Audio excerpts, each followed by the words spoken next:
According to an entry in Urban Dictionary, pending approval, it is the act of bamboozling guardians repeatedly with a fusion rifle. Well, first off, you'll need yourself a free-range fusion rifle with a good combination of charge rate, range, and stability.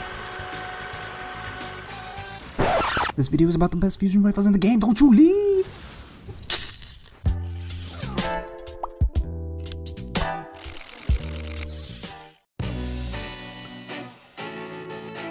Welcome, ladies and gentlemen. The name's Ben, and in this video, I'll list the top 10 best performing fusion rifles I've come across since the launch of Destiny. One of the most interesting things I've learned while making this video is that fusion rifles cannot be classified categorically by their charge rate or impact, or any other trait for that matter. Instead, what we see is a wide range of base stats. This means that you won't find functionally identical reskins of your favorite fusion rifles. Most of the fusion rifles listed here can still be obtained from vendors or playlist rewards, while one or two of them are no longer available. Their placement on this list is based on the order in which I discover them and or the amount of success I've had with them. So, without further ado, number 10. Light of the Abyss. Did I include this fusion rifle to avoid titling this video Top 9 Fusion Rifles in Destiny? I'd rather not say, but I will say this: it has the highest base charge rate of all the fusion rifles in the game. Since it first debuted with the Dark Below, it became one of my favorites for this reason alone. It plays a lot like a shotgun, with the added range of course, and its decent impact makes it extremely effective at neutralizing shoddy runners. It has a moderate range and stability, making it pretty versatile at medium ranges. If you're thinking of getting one of your own, it is obtained from the earlier checkpoints of the Crota's End raid. And if you ever find yourself with nothing to do on Destiny, I highly recommend fishing for this one. Keep in mind it won't be usable in playlists with level advantages enabled, like Trials or Iron Banner, but it'll still let you hold your own in other playlists. It comes standard with hipfire and crowd control. Hipfire ensures the beams stay close to one another, and given its ridiculous charge rate, you'll find crowd control procs pretty frequently. I should mention that crowd control in this particular weapon doesn't improve its lethality against opponents with full health, meaning you'll need 5 beams to kill them, regardless of whether or not crowd control procs. Lastly, it comes with an 8-round magazine, which complements an aggressive playstyle. Number 9. Light Beware. This was actually the first fusion rifle I'd ever given any serious consideration. It was sold by the Vanguard Quartermaster. The version you see here came with Rangefinder, Perfect Balance, and Cascade, a perk that increases reload speed on melee kills. You can tell from this ancient footage that I was still going for headshots, like a nooblet. Much like Light of the Abyss, Light Beware required 5 bolts to kill. Actually, come to think of it, all the fusion rifles on this list require 5 bolts to kill, except for one. Light Beware has a relatively moderate charge rate, and a good stability which makes it excellent for medium range encounters. I've held on to this for sentimental reasons. In fact, I'm holding on to all my fusion rifles with the hope that one day Bungie will accidentally ninja buff them. Another relic from the golden age of fusion rifles, that's before the dawn of damage fall off by the way, is the Purifier, and incidentally it's number 8 on this list. It was sold by the New Monarch vendor, and it had the highest base stability stat in year 1, along with the plug 1 and give/take equation. The Purifier was my gateway trifling device into the art of mapping. That's when you land all fusion rifle bolts on target across the map. This normally requires that you aim for the feet of your target. The version you see here came with hipfire, accelerated coils, and last resort. I find the perks hipfire and accelerated coils to be highly complementary, especially on low charge rate fusion rifles. When using the Purifier, I'd often charge my shot mid-slide and then rely on the hipfire perk to keep my bolts in a tight circle as I came to a stop. It does have a relatively lower fire rate compared to other fusion rifles, at least without accelerated coils. Pretty often, if you happen to be standing by me when I'm using this weapon, you'll hear me DJ scratch the right trigger.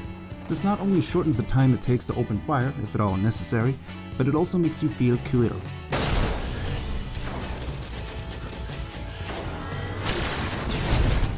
You're such a nerd. Number 7. The Hitchhiker FR4. This fusion rifle is currently sold by the Dead Orbit vendor. It has the highest impact of all the fusion rifles. The version you see here was a drop version with knee pads, hand-laid stock, and rangefinder. Unlike most fusion rifles, only 4 out of the 7 bolts are required to kill a target within optimal range. Rangefinder and hand laid stock are perfect perks to that end. Knee pads at first glance would seem like a wasted perk, but personally I slide a lot. You may have noticed this from my previous videos.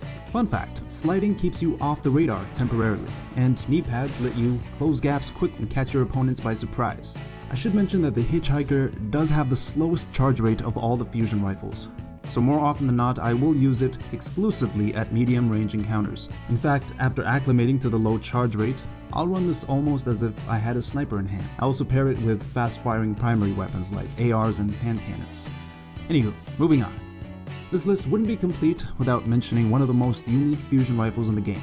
So, number 6, the SUSANOO! This fusion rifle is obtained from the gunsmith after reaching rank 3 on a warlock. The SUSANOO can deal all 3 elemental burns, depending on the subclass abilities being used, thanks to the perk Elemental Transfusion. It also comes with braced frame and smart drift control, which can be used to maximize stability. It has a charge rate that is just above average for fusion rifles, which makes it very effective in close quarter engagements. But its true strength is in the PvE, where elemental burn modifiers are active. It'll make short work of yellow bar mobs, and it's always nice to have on standby. Now that I think about it, I don't think I've ever left this weapon in the vault once since I got it. The only downside is that it's warlock specific. I'm gonna make a prediction, someone's thinking the word master race. It's so simple. Number 5. The VACANCY. This weapon is obtained from the FWC vendor, and it boasts one of the highest base stability stats of any fusion rifle, right behind the Thesan FR4. The VACANCY and Thesan FR4 are actually very similar in terms of base stats, with the Thesan FR4 having a slight edge on almost every stat. The reason I've included the VACANCY and not the Thesan FR4 on this list is because of the perk set available in the current vendor version. It comes with Hot Swap, Rangefinder, and Braced Frame. These perks allow you to land cross-map kills consistently. You'll call hacks on yourself at least once when using this weapon. If you have a Thesan FR4 package on hold, I recommend holding onto it a little longer. Look out for Hot Swap, Accelerated Coils, Rangefinder, or Eye of the Storm. The gunsmith will surely bring in a monster roll soon. I can feel it. I've been holding on to mine only for like 286 days, so trust me, any day now, it's coming. Number 4. The Panther Ray. This fusion rifle is sold by the Crucible Quartermaster, but the version you see here was a drop from the weekly Crucible bounties. It came with Battle Runner, Rangefinder, and Rifled Barrel. I find Battle Runner shines when you don't have exotics or abilities to get you out of sticky situations. I notice its benefit on my Warlock the most, where I don't have Twilight Garrison or Bonza AO or Shade Step to break off a particular engagement, or when I'm pushing aggressively to preserve a kill feed. While most people would rather have Hipfire over Battle Runner, I've personally come to enjoy this perk mainly because I don't have a choice. I like running it with No Land Beyond, which lets me engage targets both far and near. Oh, you'll notice with the other 2 perks, Rangefinder and Rifled Barrel, this particular version is spec'd for range over stability.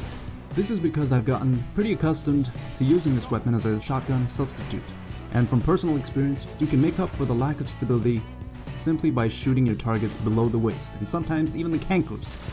It'll let you go toe-to-toe with premature shoddy runners, no problem. If you have one collecting dust somewhere, bring it out. Don't trifle someone, you may like it. Number 3.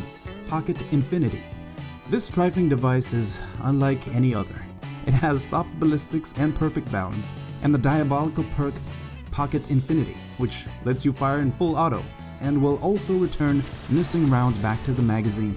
In its heyday, this weapon had 8 rounds in a magazine, with extended mags. Sadly, I don't have footage of me using that version, but here's what it felt like to be on the receiving end of a malicious Pocket Infinitum attack. You get absolutely no chance to counter. I can't tell you how many times this weapon has caused me to scream so loud that I'd scare my dog out of the room. It was infuriating. In fact, if you use this gun and didn't get at least 1 death threat, you were using it wrong. These days it can only be obtained from Legacy Special Weapon Engrams sold by Xur, and I'm going to regret telling the Year 2 players that later. Number 2. Ash Raven's Flight. Obtained from the Iron Banner, this is without a doubt my favorite fusion rifle. This particular version comes with Hot Swap, Braced Frame, and Hidden Hand, and it is one of the most consistent fusion rifles I've ever come across. What's odd is that it doesn't boast any amazing base stats. In fact, most of its stats like charge rate, impact, stability, and range are pretty average for the weapon type. but I think it shines for that reason, because it has the right balance of all these characteristics, and that is what makes a perfect fusion rifle. Like the Pantaray, the Ash Raven's Flight can be used in the place of a shotgun, but if you're feeling a little froggy, you can attempt to cross-map someone with semi-great success. I've attempted to max out stability and range independently to see if that would affect its performance at various ranges, and to be honest, I barely notice a difference. I currently run the stability maxed version on my Titan with Weapons of Light for some cross-map shenanigans. Weapons of Light actually reduces the number of bolts required to kill to just 4 bolts. The version you see here is spec'd for stability. Every other clip you've seen with this weapon thus far was from a version that was spec'd for range. If you've played the Iron Banner at all in the past 4 months, you should have like 700 of these just lying around. Go out there, try one. Get to Trifling. Number 1. Telesto, better than all the rest. Oh, I'm just kidding. Plant C. How'd you go in there for a sec? You can go ahead and stop foaming out the mouth now, thanks. Naturally, it would be Plant C. Obtained from exotic engrams and about 20 different PvE activities, this is and has always been a fan favorite. It has the highest base range stat of all the fusion rifles and is commonly used with smart drift control and hammer forged or perfect balance. It can be spec'd for both range and stability, depending on your playstyle. If you're slide tackling your enemies, I recommend stability. If you're cross-mapping them, I recommend range and the appropriate target adjustment, i.e. shoot for their nether regions. Personally, I prefer smart drift control and perfect balance, as I'm almost always within reasonably close range when using this weapon, so I'm not likely to feel the effects of damage fall off. Back before I paid any attention to fusion rifles, I came across a post on Reddit that stated, for anyone unsure about buying Plan C. I assume Zerd was selling it that weekend. Anywho, the Redditor proceeded to land one of the most ridiculous shots I have ever seen with a fusion rifle. It was a shot that would make a sniper jealous. Here, check it out with your own eye holes. And ever since I saw that, I knew I had to partake of it, and so I have. Sadly, fusion rifles don't work like that anymore, but if there is any fusion rifle that will come close to that level of cheesery, the Plan C is the one to do it. The exotic perk Plan C allows you to boost the charge rate of the weapon if you use it immediately after swapping from your primary. If ever I find myself overextended in the enemy spawn, I can trust my Plan C to help me bamboozle my way out of there. Anywho, that's about it. What's your list of the best fusion rifles look like? Are you triggered that I was only joking about the Telesto? And what Tier 1 relics have you held on to? Type at me about it. Next episode I'm thinking will be shotgun related. Or pulse rifles, I'm not sure. But until then, God bless and deuces.